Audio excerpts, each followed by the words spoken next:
ABC 10 News at 7 starts now. Tonight, crews are mopping up from two wind-fueled brush fires that threatened homes in different parts of the county. Good evening. I'm Kimberly Hunt. And I'm Steve Atkinson. We start in Carlsbad, where a fire erupted in a residential neighborhood just after 2 o'clock. That prompted evacuations just east of the Agua Hedionda Lagoon. We begin our coverage with our ABC 10 News reporter Mimi Alcala. And Mimi, evacuations have just been lifted, we're told.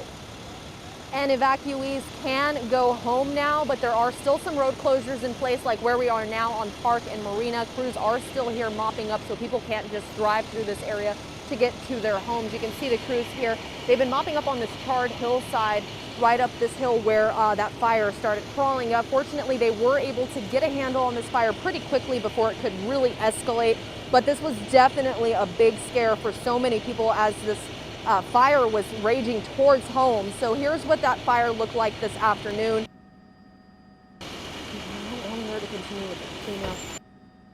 This prompted evacuations at parts of Hillside Drive, Neblina, Cove Drive, and Hoover Street. And again, they have been lifted. The fire grew to about 3 acres, but crews were able to stop the forward rate of spread quickly after. No structures or homes were damaged, fortunately, and the fire is now 100% contained. Several fire agencies came together to attack the flames from the ground and the air. Crews were really prepared for the possibility of fires because of that wind that we've been seeing, just like this. So fortunately, they reacted very quickly, got people out, and were able to save these homes. But residents were still very startled, rushing to make sure everything was okay. So what happened? How'd you get your dog out? I just ran in and grabbed her, and our house is okay right now, but I was just so worried about her.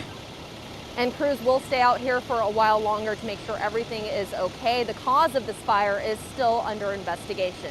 We're live in Carlsbad tonight. Mimi Alcala, ABC 10 News. Crews also kept a brush fire from spreading in Rancho San Diego. The so-called Campo fire was reported just before 1 o'clock in an area near Hamishaw Road and Campo Road. ABC 10 News reporter Jennifer De La Cruz shows us how close these flames came to homes. Santa Ana winds have been relentless throughout the day, but firefighters were up for that challenge. Because they acted on this spot so quickly, they saved homes in this neighborhood. The Campo fire started just before 1 o'clock Wednesday afternoon, flames breaking out on a dry hillside just south of where the 94 meets Campo Road in Rancho San Diego. Gusty winds spreading, embers at the top of palm trees as thick smoke blanketed the horizon. 20 engines, 2 helicopters, and 4 air tankers were called to respond. No mandatory evacuations were ordered, but some neighbors rushed out of their homes as the fire continued to spread. CAL FIRE says although the winds were incredibly strong, they were not high enough to ground their aircraft. Bill Nepper says he's been dreading this moment since he first moved here. I've been expecting it for 35 years. It's a canyon, it's steep, the wind at the right time with the right temperature. You just about had disaster today. One woman rushing home from work once she heard the flames were threatening her neighborhood. I was terrified.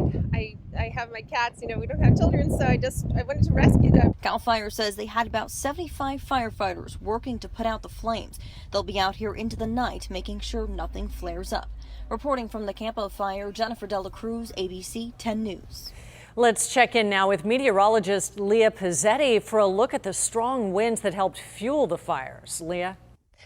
Right, Kim. Yeah, wind is that big word that we just heard over and over. That was the big problem for today. Current wind gusts right now have started to calm down, but we are still seeing some strong gusts. Alpine, I'm looking at you right now, 50-mile-per-hour gusts right now. The good news, though, is that our wind advisories have started to calm down. Along the coast, that advisory has expired, but you can still see gusty winds as we move inland and into our mountains, but overnight tonight, that should calm down. Heading into tomorrow, much more reasonable calm winds in store. So this high wind warning will expire at 10 p.m. So in about 3 hours for our inland and our mountain communities. This rain that we're seeing for the eastern part of our county will be dissipating here shortly. So as we calm down, we're going to get a little bit of a break heading into tomorrow, but rain chances are on the way for all of San Diego County. Coming up in just a bit, I will time out when we're going to see these cold, rainy days.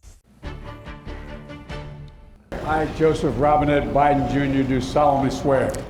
Joe Biden sworn in today as our 46th president. Mr. Biden is spending his first night as commander-in-chief there in Washington. Security was airtight at today's inauguration, and a former San Diego police SWAT commander was there as well.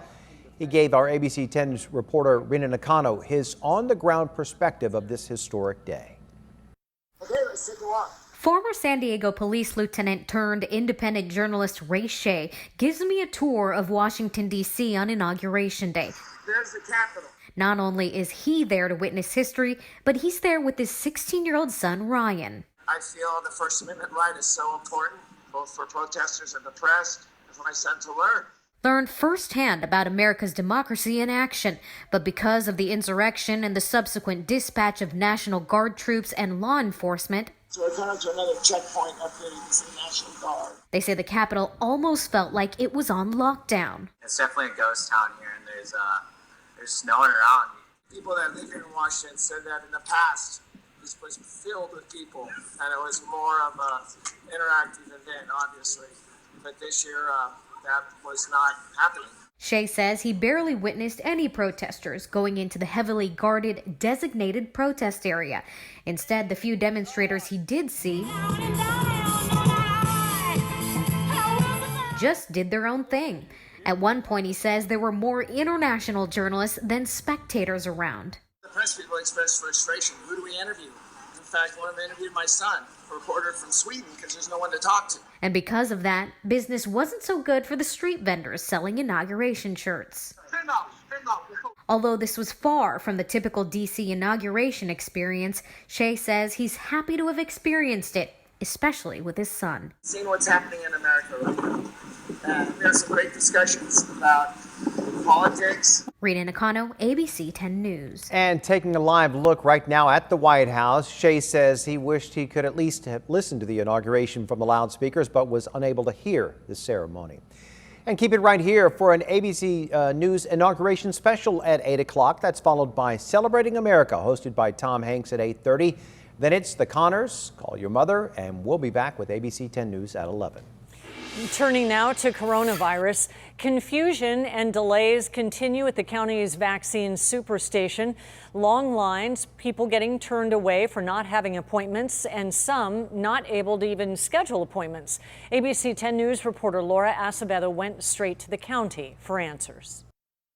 Frustration continues to grow at the county vaccine superstation. It was an absolute disaster. People like Erica Fung waiting for hours for her 88-year-old grandmother's appointment, eventually leaving because of the traffic.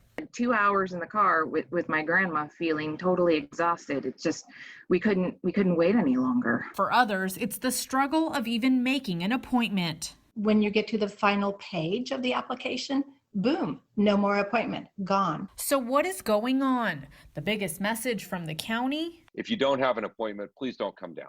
Supervisor Nathan Fletcher acknowledges the delays. The only people being accepted at Petco Park right now are those with appointments in Tier 1A, like healthcare workers and those 75 and over, saying people should check with their healthcare providers for vaccine availability first. But we ask for folks just a little bit of patience as we work through this.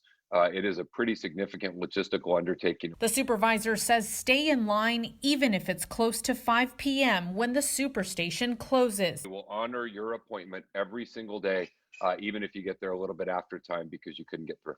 The county says they just don't have enough vaccines and that they are working out all logistics to improve every day. We can clean up the traffic and the appointment system and all that, but we've got to move and we've got to get these shots in people's arms, and that's what we're trying to do. But some worry these delays will have deadly consequences. I'm computer savvy and I'm experiencing this difficulty. I have to believe tens of thousands of others are, and I have to believe that people will die because of this. Laura Acevedo, ABC 10 News. The second vaccine superstation will be in Chula Vista. Supervisor Fletcher says the exact location will be announced tomorrow, and it will open this week. Some good and bad COVID news tonight. The county announced 1,700 new cases today. That is our lowest number in 2 weeks. However, there were also a record 65 new deaths, breaking the previous single-day record of 62 set on New Year's Eve. You can stay on top of any new developments with coronavirus by downloading the 10 News app. A free version is available in the App Store. An appeals court is upholding the conviction of a former Yuma police officer who raped his wife's cousin in San Diego. Jared Elkins was sentenced to 20 years in prison for the 2017 attack. In his appeal, Elkins claimed some witness testimony shouldn't have been allowed and said the judge wrongly discharged one of the jurors. But the appeals court didn't agree and upheld Elkins' conviction today.